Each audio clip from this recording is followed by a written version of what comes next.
Okay, so share ko sa inyo to guys, no? So ngayong araw guys ay ni-check ko yung GCash account ko kung nabawasan pero 100% guys ay hindi nabawasan ng GCash available balance ko.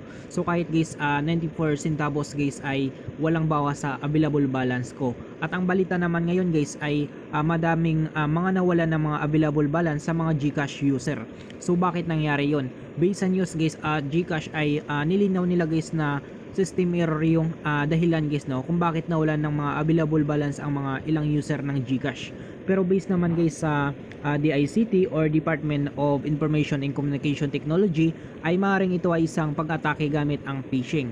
At ang pinaliwanag din ng DICT guys na kung breach naman ang dahilan ay hindi lang 1,000 yung kukunin ng mga pumasok sa system ng GCash, kundi milyon ang kukunin nila kung breach ang nangyari sa GCash. So ibig sabihin guys ay hindi breach ang nangyari sa GCash. Kasi sabi naman guys ng GCash guys ay system error lang kaya napiktuhan ng mga ilang user. So sabi nga sa balita guys ay madaming user ng mga GCash ang nawalan ng mga available balance pati yung mga ibang artista. So kung kayo guys ay napiktuhan sa kanilang system error na wala ng available balance sa inyong GCash account ay pwede nyong i-report sa GCash ang nangyari sa inyong available balance na nawala sa inyong GCash account. Okay? So ngayon guys ay tuturo ko sa inyo guys kung paano nyo guys ma-report guys yung nawalang available balance guys sa inyong GCash account guys. So ang gagawin natin dito guys ay punta lang tayo dito guys sa transactions natin. So click natin 'yan. So ito guys, no. So ito lahat ng transaction history na ito guys ay screenshot nyo guys, no. Kung saan dito guys yung mga sinend guys ng hindi nyo kilalang mga recipient guys, no. So halimbawa guys ito guys, no. So sample tayo dito ng isa guys. So halimbawa ito yung pinakauna ko na transaction. So halimbawa guys ito yung pinangsindan guys ng available balance nyo guys. So screenshot niyo to guys, no. So screenshot niyo lahat guys na hindi nyo kilalang pinadala ng pera nyo guys, no. So ang gagawin natin dito guys ay i-report natin ito guys, no, para maibalik sa atin guys yung ating available balance guys sa ating GCash account. So para ma-report natin ito guys ay screenshot natin lahat niyan. Lahat ng mga transaction guys na hindi natin kilalang recipient kasi sisin natin yan siya guys, no, sa customer service guys or doon sa submit a ticket guys. So ang gagawin natin dito guys, click natin guys yung need help, yan. So pagka-click ng need help guys ay lalabas ito guys. So meron ditong dalawang options, I send money to the wrong number or report as a scam. So yung pipili natin dito guys ay report as a scam guys, no. So click natin guys yung report as a scam, yan. So pagka-click natin guys report as a scam guys, so sabi nila dito, I think I was a scam. I think was scam. What do I do? So dahil nga guys na scam tayo guys or nawala guys yung pera natin sa ating GCash account at yung available balance natin guys. So ang gagawin natin dito guys, piliin natin ito guys yung number 2 na ito guys, no, report to GCash. So sabi na dito click here to report the scam to us. So click natin guys yung blue na ito. Yan, click here to report the scam to us, yan. So pagka-click na yan natin guys ay automatic guys, no, ay ito yung lalabas guys, GCash reference number transaction ID guys. So automatic guys ay magkakaroon tayo guys ng GCash reference number transaction ID guys. So dito sa submit a request guys, pipilapan natin dito guys, no. So your account type, so click natin guys yung your account type. So piliin natin dito guys yung Filipino citizen 18 plus years old with PH SIM or Philippine SIM card guys. So click natin yan. Tapos dito naman next tayo dito, what was the type of transaction. So click natin yan. So dahil nga hindi natin alam guys ay ano natin guys, no, click natin ito guys yung send money na ito guys, yan. So click natin yung send money na yan. Tapos dito naman sa do you have a send money protect, so piliin natin guys yung no guys, no, kasi hindi natin alam guys na yung pera natin guys ay na-transfer guys sa ibang hindi natin kilalang recipient guys, no. So next naman dito guys sa GCash number or account number of the recipient. So ilagay lang natin dito guys yung account number ng hindi natin kilalang recipient guys, no, or yung nang scam sa atin guys. So kung gamit naman niya guys yung bank account, so ilagay lang natin dito guys, sabi nila dito please input only the last 4 digit of the account kapag bank account yun pinang transfer nila guys. Kapag number naman guys, ilagay lang nyo dito guys yung number ng recipient guys, no, na hindi natin kilala guys, na nag-transfer guys ng pera natin guys na hindi natin alam guys. Okay? So dito naman, next naman tayo dito guys sa next tayo dito guys sa type of scam. So click natin yung type of scam dito. Yan. So dito guys, meron tayong pagpipilian dito, budol-budol, fake sellers, hack account, donation scam. So madami dito pagpipilian guys, no. Ang problema dito guys ay hindi natin alam guys na kung ano nangyari guys sa ating available balance guys. Kaya yung pipiliin natin dito guys ay yung others guys, no. Click natin guys yung others, yan.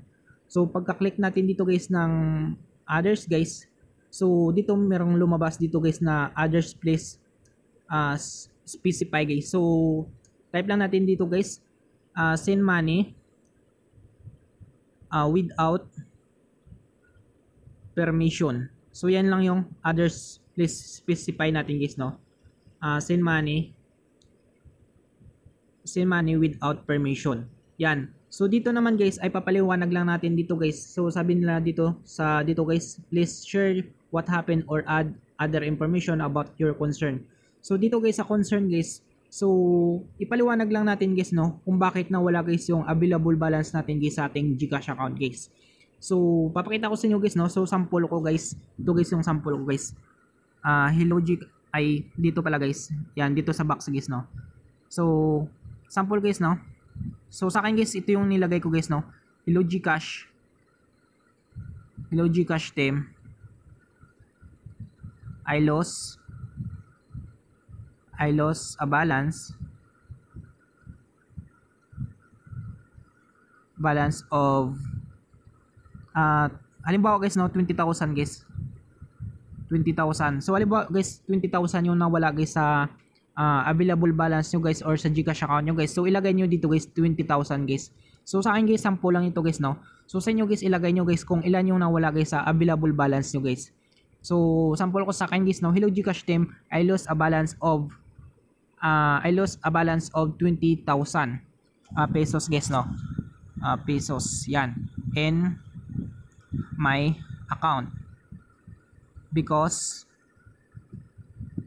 someone transferred 2,000 pesos 2,000 pesos each 2,000 pesos each to numbers whose recipient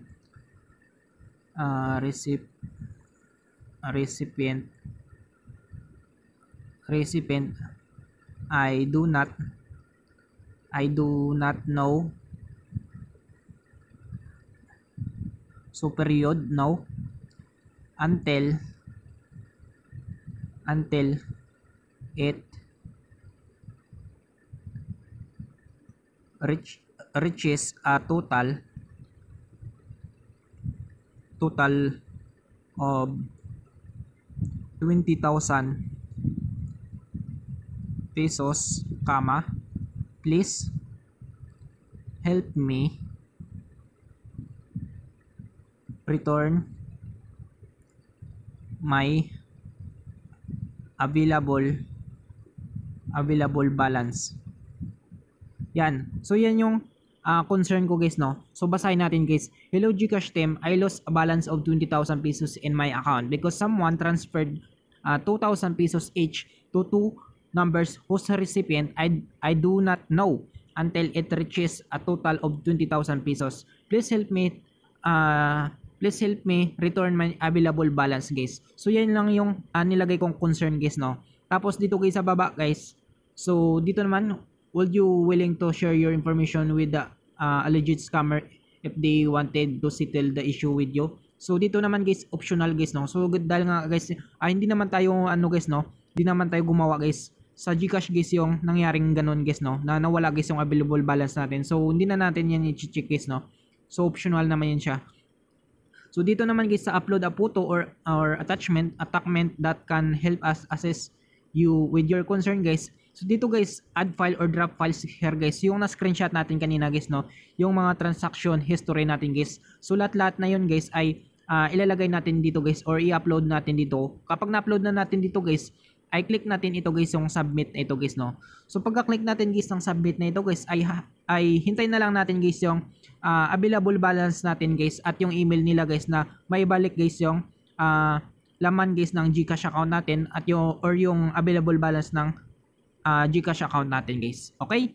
So I hope guys na makatulong sa inyo itong video tutorial natin. Sa mga bago lang sa ating channel guys, no, huwag natin guys kalimutan guys i-click guys yung subscribe at yung notification bell button para ma-update ko kayo guys sa susunod natin na video tutorial. Thank you guys and God bless sa lahat.